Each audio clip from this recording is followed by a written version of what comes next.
Hey internet friends, I wanted to jump on here real quick and cover this developing story that's striking me as very off, and I wanted to get your opinion on it. My toddler is playing in the background, so if you hear ruckus, it's part of the listening experience today. But something strange is happening to our power grid, and we're discussing that today. So you remember this past week in North Carolina? Around 45,000 homes and businesses in Moore County lost power last Saturday night that wasn't restored until Wednesday. And this was a result of what Moore County Sheriff Ronnie Fields described as a targeted attack involving an individual or group firing upon two electrical substations. But no one was harmed, no one was hurt, no one was attacked, but they did do millions of dollars in damage.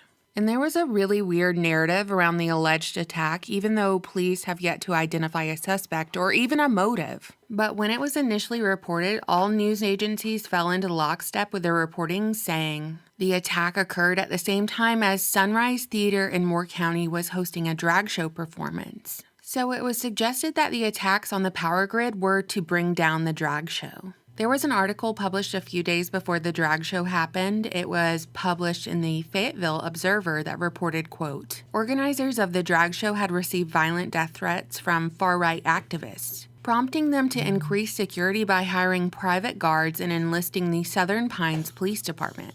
It seemed too coincidental to ignore, said District 4 Commissioner Mary Beth Murphy when asked if she thinks the substation attacks are connected to protests, which were organized by former Army Psychological Operations Officer Emily Grace Rainey, a January 6th insurgent and anti-vaccination activist. When I read this, wow, she's a Fed, who resigned from her commission after what CBS News called a career-ending reprimand for 2020 protests. And on last Monday's episode of Steve Bannon's War Room podcast, Rainey called supporters and patrons of the Downtown Divas fundraiser, the drag show, demonic and blasphemers, end quote.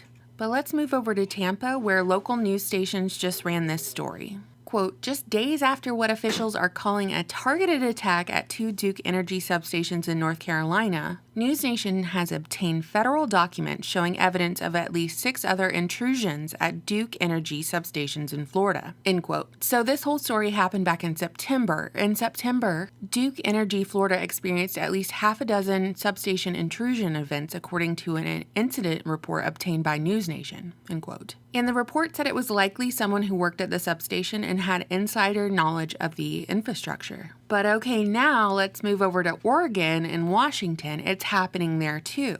In this report published on the 7th of December, saying that both states recently had, quote, physical attacks on substations using hand tools, arson, firearms, and metal chains, possibly in response to an online call for attacks on critical infrastructure, end quote. The memo goes on to say that the aim is to cause widespread power failures with the potential impact of social disruption and violent anti-government criminal activity, end quote. It's very interesting to me that they've specifically mentioned some buzzwords like anti-government criminal activity, far-right, anti-vax, and who they speculate is responsible for these attacks to the power grid, even though it's looking like in all these reports they haven't identified or nailed down a suspect. So how could they possibly know that? So I just wanted to point out this trend and point out that they're shaping the narrative around power grid attacks and failures. It's the conspiracy theorists, the far right, the anti-government minded, the anti-LGBTQ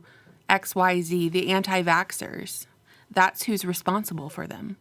It's very, very interesting, and it's quite brazen. So is something strange going on at these substations? What do you think? I always look forward to your comments. Thank you so much for watching and subscribing. Bye.